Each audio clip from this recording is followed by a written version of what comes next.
नमस्कार। गिरीश गुप्ता के चैनल में आपका स्वागत है। पिछली बार का जो वीडियो हमने बनाया था, उस वीडियो में हमने उन शेयरों की चर्चा की थी, जहां पर दिसंबर 25 क्वार्टर के कंपैरिजन में जो जो मार्च 26 क्वार्टर है, उसमें एफआईआई और डीआईआई ने अपना स्टेक बढ़ाया था, यानी अपनी शेयर होल्डिंग बढ़ाई थी।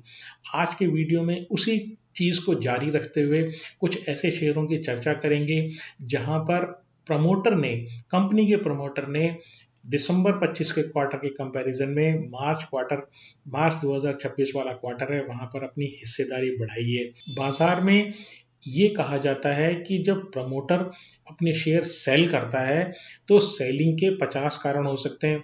हो सकता है वो उसको पैसे की रिक्वायरमेंट, हो सकता है वो पैसा जो है वो इस कंपनी से निकाल कर किसी अन्य वेंचर में डालना चाहता हो, या कई अन्य कारण भी उसके हो सकते हैं। लेकिन जो प्रमोटर बाइंग है, उसका सिर्फ और सिर्फ एक कारण होता है कि वो ये समझता है, यानी प्रमोटर ये समझता है कि इस कंपनी के जो फंडामेंटल है वो आगे आने वाले समय में सुधरने वाले हैं। लेकिन ये आपको एक पत्थर की लकीर, ये जो स्टेटमेंट है कि प्रमोटर के सेलिंग के कई कारण हो सकते हैं और प्रमोटर के बाइंग का केवल एक कारण होता है, ये पत्थर की लकीर नहीं है। इसको आपको एक कॉन्टेक्स्ट में समझना पड़ेगा। अब ये जानते हैं कि आखिर क्या ऐसे कारण हो सकते हैं जिनके कारण प्रमोटर जो है वो शेयरों की खरीद करता है। तो देखिए, पहला कारण तो ये है कि वो ये मानते हैं, यानी प्रमोटर ये मानते हैं कि उनकी कंपनी का जो शेयर है वो अंडर वैल्यूड है कंपेयर टू उसकी जो इंटरनल वर्थ है, उसके कंपैरिजन में। दूसरा रीजन ये हो सकता है कि उनको कंपनी के जो भविष्य के बारे में कोई प्रोजेक्ट जैसे आने वाला हो या वो लगाने वाले हो, तो उसकी ग्रोथ के बारे में वो बड़ा कॉन्फिडेंट हो कि भाई ये प्रोजेक्ट आएगा तो कंपनी की अर्निंग में बढ़ोतरी हो गई और इससे शेयर का दाम बढ़ेगा। तो दूसरा कारण ये कि कंपनी के फ्यूचर के बारे में वो काफ़ी पॉजिटिव हो। तीसरी चीज़ ये, कई बार ऐसी स्थिति आती है कि कंपनी को कोई टेक ओवर करना चाहता हो, कोई अच्छी कंपनी हो, और ये जो प्रेजेंट मैनेजमेंट है, प्रेजेंट जो प्रमोटर है, वो बेचना नहीं चाहता हो अपना स्टेक, तो उस अपने टेक ओवर से बचने के लिए भी वो जो प्रमोटर है वो अपनी शेयर होल्डिंग में इंक्रीज करता है। फिर जब वीक मार्केट होता है, तो जब बाजार गिर रहा होता है, तो अपने शेयर को बूस्ट करने के लिए भी प्रमोटर जो वो आगे आता है शेयर खरीद के थ्रू, जिससे शेयर की प्राइस को सपोर्ट मिलता है। इसके अलावा रेगुलेटरी रीजंस हो सकते हैं। कई बार क्या होता है कि जो जो कंपनी का प्रमोटर है, उसको कंपनसेशन, यानी उसको कुछ अपनी जो तनख्वाह मिलती है, उसकी जगह वो शेयर उसको मिलते हैं उसकी मेहनत के बदले। तो या तो ये रीज़न हो सकता है, और कई बार ऐसा हो सकता है कि कोई मिनिमम शेयर होल्डिंग की रिक्वायरमेंट है, वो उस पर्टिकुलर प्रमोटर को पूरी करनी पड़े। तो रेगुलेटरी रीज़न भी कुछ रीज़न हो सकते हैं। तो ये सारे रीज़न है, और इस कॉन्टेक्स्ट को जब तक आप नहीं समझेंगे, तो ब्लाइंडली ये मान लेना कि भाई ये जो कंपनी है या जिसमें प्रमोटर बाइंग कर रहा है वो बिल्कुल ही अच्छी कंपनी होने वाली है, ये आवश्यक नहीं है। तो इन सब बातों की अगर को मैं समराइज करूं, तो ये कह सकते हैं कि शॉर्ट टर्म जो है, ये प्रमोटर बाइंग कोई इंडिकेशन नहीं देती है। लेकिन अगर लॉन्ग टर्म में देखा जाए, तो हिस्टोरिकली, यानी इतिहास ये कहता है कि अगर लगातार जो प्रमोटर है वो बाइंग करता है, तो उन शेयर्स के जो फंडामेंटल हैं भविष्य में सुधरते ही सुधरते हैं। तो इस बात को ध्यान में रखते हुए आज के वीडियो में, जैसे हमने बताया, कुछ शेयरों की हम चर्चा करेंगे। उनके फंडामेंटल्स, उनकी ग्रोथ स्टोरी आपको समझनी है, और फिर अपने फाइनेंशियल एडवाइजर की सहायता से ये डिसाइड करना है कि आखिर आपको इन शेयरों में क्या एक्शन लेना है, या लेना भी है कोई एक्शन या नहीं लेना है। तो जो पहली कंपनी है उसका नाम है Jindal drilling and industries limited, और ये डीपी जिंदल धर्मपाल जिंदल ग्रुप की एक कंपनी है। इंडिया की लीडिंग कंपनी है। काम क्या करती है? ये basically offshore oil drilling rig services provide करती है।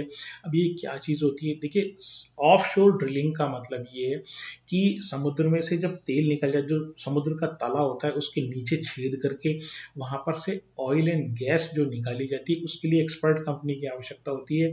तो उस तरह की जो सर्विसेज है ना, यानी ऑयल वेल खोदने की, कहाँ पर? ऑफशोर वाली जगह पे। तो ऐसी सर्विसेज ये Jindal drilling and industries provide करती है। इसके अलावा इनकी दो सर्विसेज और हैं, तो वो डायरेक्शनल ड्रिलिंग, यानी किसी पर्टिकुलर डायरेक्शन में, चाहे वो हॉरिजॉन्टल डायरेक्शन हो या किसी एंगल पर। एक तो ड्रिलिंग हो गई एकदम सीधी, हो सकता है किसी जगह आपको ये रिक्वायरमेंट हो कि आपको वो जो ऑयल है वो एक्चुअली किसी पर्टिकुलर एंगल पे, वो डायरेक्ट इस जगह नहीं हो, यानी डायरेक्ट वो वर्टिकली डाउनवर्ड्स आपको ऑयल नहीं मिल रहा हो, साइडवेज हो, तो वो जो उस तरह की ड्रिलिंग होती है वो डायरेक्शनल ड्रिलिंग होती है, कॉम्प्लिकेटेड ड्रिलिंग होती है। और इसके अलावा ये मड लॉगिंग सर्विसेज भी प्रोवाइड करते हैं। तो मड लॉगिंग में क्या होता है कि जो मड जो होता है, यानी जब आप ड्रिलिंग कर रहे हैं तो उसके बाद वो मिट्टी जब काटते हैं तो उस मिट्टी का जो सैंपल, कटा हुआ जो सैंपल आता है, कटी हुई मिट्टी का जो सैंपल आता है, उसको चेक करके ये पता लगाया जा सकता है साइंटिफिक मेथड से कि आखिर इसके नीचे ऑयल गैस की क्वालिटी क्या है, किस तरह की ऑयल गैस है और कितनी डेप्थ पे मिलेगी। तो वो सर्विसेज ये प्रोवाइड कराते हैं। अब इनके पास टोटल 6 रिग्स है, उनमें से एक जो रिग है अभी वो काम नहीं कर रही है, बाकी इनकी 5 रिग्स है। उनमें से 3 इनकी ओन्ड है और बाकी जो 3 है ये इन्होंने किसी अपनी ग्रुप कंपनी से वहां से किराए पर ले रखी है। और ये इन्होंने ओएनजीसी को, ये सारी यानी एक तो काम नहीं कर रही है फिलहाल, और जो बाकी 5 रिग्स है उनको ओएनजीसी की को कॉन्ट्रैक्ट बेसिस पे प्रोवाइड कर रखी। प्रमोटर होल्डिंग की बात करें तो सितंबर 2025 में प्रमोटर की होल्डिंग 64.39% थी। इसके बाद दिसंबर 2025 में प्रमोटर की होल्डिंग 66.44 हो गई और मार्च 26 में ये होल्डिंग थोड़ी सी फिर बढ़ी और 66.78% हो गई है। इस प्रकार से ये सितंबर 25 से मार्च 26 तक जो 6 महीने थे, यहाँ पर इसमें प्रमोटर ने लगभग 2.39% की एक सिग्निफिकेंट होल्डिंग की बाइंग की है। लेकिन साथ ही साथ ये जो बाइंग है ये रिटेल इन्वेस्टर्स के से नहीं की गई है, ये एफआईआई और डीआईआई से की गई है मेजरली। तो एफआईआई और डीआईआई का स्टेक प्रोपोर्शनेटली कम हुआ है। इस शेयर के 52 वीक हाई की बात करें तो वो 819 है, 52 वीक लो है जो 440 का है और करंट प्राइस जो है 544 रुपीज का। कंपनी की जो ऑर्डर बुक, क्योंकि कॉन्ट्रैक्ट बेसिस पे काम करते हैं, तो 1183 करोड़ का इनकी ऑर्डर बुक है 31 दिसंबर 2025 तक की, यानी 1183 करोड़ की। और कंपनी का जो मार्केट कैप है वो लगभग 1576 करोड़ का है। आरओई, एवरेज आरओई 14.4% का। डेट टू इक्विटी नेग्लिजिबल है, हर 100 रुपए की इक्विटी पर केवल 7 रुपए का कर्जा है। और जो पी है वो तो बहुत ही कम है, लगभग 7 का है। 3 इयर्स की जो सेल है वो 25% बढ़ी है और 3 ईयर का जो प्रॉफिट है वो 83% बढ़ा है। इसके साथ ही साथ जो इसमें एक मार्की इन्वेस्टर, जो बड़े पॉपुलर जो हिडन जेम्स वाले इन्वेस्टर हैं, आशीष चुग, वो भी इसमें इन्वेस्टेड हैं। और भारत सरकार का अब ये जो मिडिल ईस्ट क्राइसिस है, इसके कारण भारत सरकार का फिर इस बात पे जोर हुआ है कि जो उनके इंटरनल रिसोर्सेज हैं ऑयल एंड गैस से रिलेटेड, उसको डेवलप किया जाए। तो जब ऐसी पॉलिसी सरकार की आएगी या सरकार की मंशा इस तरह की होगी, तो सरकार ऑफ कोर्स उनकी ओएनजीसी, जो ऑयल इंडिया टाइप की जो कंपनी है जो ऑयल एंड गैस एक्सप्लोरेशन में है, उनको ज़्यादा ड्रिलिंग करने को बोलेगी। तो इस प्रकार से जिंदल ड्रिलिंग और इंडस्ट्रीज जो है उनके बिजनेस बढ़ने वाला है। दूसरी जो कंपनी है उस कंपनी का नाम है मैट्रिमनी.com। ये कंपनी एक प्लेटफॉर्म कंपनी है और ये मैरिज के लिए मैच मेकिंग सर्विसेज प्रोवाइड कराती है। इसके अलावा ये वेन्यू बुकिंग, यानी शादी ब्याह के लिए वेन्यू जो है उसकी बुकिंग भी करती है, डेकोरेशन में भी है।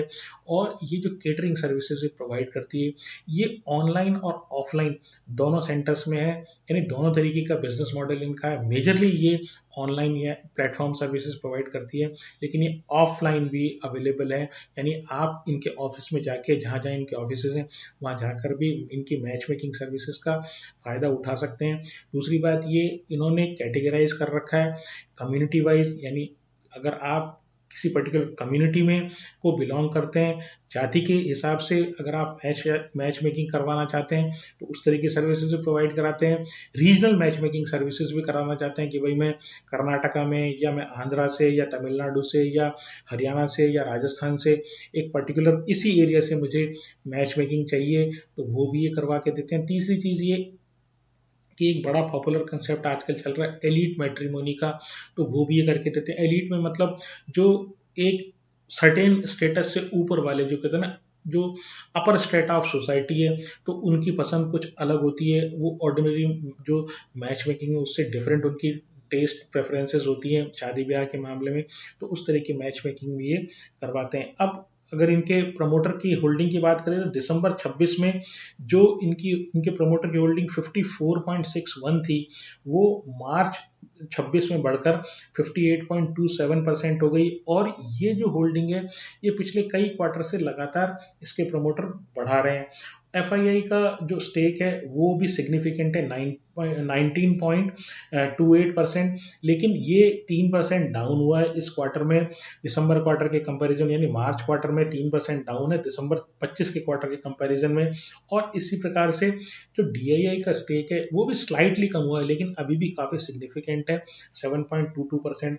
52 वीक हाई लो की बात करें तो 52 वीक हाई 590 रुपये का था और 363 रुपीज़ का इसका लो था। करंट जो इसका प्राइस है वो 438 रुपीज़ का है। बहुत छोटी कंपनी है, मार्केट कैप मात्र 944 करोड़ का है। आरओई काफ़ी ठीक है, 17% का। डेट टू इक्विटी जो है वो 0.22, हर 100 रुपये की इक्विटी पर 22 रुपये का कर्जा है। और पी जो है वो 29 का, जो प्लेटफॉर्म कंपनी के लिए एक ठीक ठाक सा पी माना जा सकता है। लेकिन इनकी सेल और प्रॉफिटेबिलिटी के मामले में अगर इनकी परफॉर्मेंस देखी जाए तो बहुत ही पुअर है। 3 साल की जो सेल है वो मात्र 2% से बढ़ी है साल दर साल, और जो 3 साल का जो प्रॉफिट है वो मात्र 6% से बढ़ा है साल दर साल। तीसरी जो कंपनी है जहां पर प्रमोटर ने अपना स्टेक बढ़ाया सिग्निफिकेंटली पिछले क्वार्टर के कंपैरिजन में, तो उस कंपनी का नाम है गोदरेज इंडस्ट्रीज। इस कंपनी के बारे में आप सभी लोग जानते होंगे। ये बेसिकली एक होल्डिंग कंपनी है जिसका जो ये गोदरेज एग्रोवेट की प्रमोटर कंपनी है, इसके साथ गोदरेज प्रॉपर्टी की प्रमोटर कंपनी है। और जो गोदरेज कंज्यूमर प्रोडक्ट्स हैं उसमें जो गोदरेज इंडस्ट्री है वो एक सिग्निफिकेंट चंक, मतलब सिग्निफिकेंट शेयर होल्डिंग होल्ड करती है।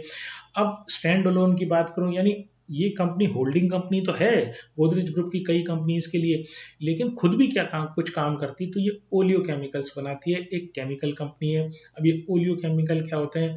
ओलियो केमिकल वो केमिकल्स होते हैं जो प्लांट बेस्ड केमिकल्स होते हैं, जिनका यूज जो है वो सोप्स में, डिटर्जेंट में, फूड इंडस्ट्री में, फार्मा में और इस तरह की चीज़ों में आता है। और ये जो कंपनी है ये ओलियो केमिकल्स के क्षेत्र में मार्केट लीडर है। प्रमोटर की होल्डिंग की बात करें तो मार्च 25 से दिसंबर 25 तक लगातार प्रमोटर की होल्डिंग बढ़ी है। मार्च 25 में जो शेयर होल्डिंग 69.65% थी, वो जून 25 में बढ़कर 70.97 हो गई, सितंबर 25 में 71.31% हो गई और दिसंबर 25 में 74.64% हो गई। मार्च 26 का डेटा फिलहाल अवेलेबल नहीं है। तो ये रहे आज के वो शेयर जिनमें प्रमोटर ने बाइंग की है। पिछले क्वार्टर के कंपैरिजन में इस क्वार्टर में उनकी होल्डिंग बढ़ी है। तो हमेशा आप ये बात ध्यान रखें, कंपनी के फंडामेंटल वैल्यूएशन ये सबसे इम्पोर्टेंट चीज़ है, क्योंकि आपको प्रॉफिट बनाना है। प्रमोटर क्या कर रहा है क्या नहीं कर रहा है, या एफआईआई डीआईआई क्या कर रहे हैं क्या नहीं कर रहे हैं, ये सिर्फ आपको एक हिंट दे सकता है कि उस शेयर में लोगों का इंटरेस्ट है या नहीं है। लेकिन आपको जो पैसा कमा के देगा वो आपकी खुद की स्टडी और कंपनी के फंडामेंटल कमा के देंगे, ना कि प्रमोटर की बाइंग। तो आज के लिए इतना ही। अगर आपको मेरा प्रयास पसंद आया हो तो चैनल को सब्सक्राइब करें, वीडियो को लाइक करें और शेयर करें। नमस्कार, धन्यवाद, जय हिंद।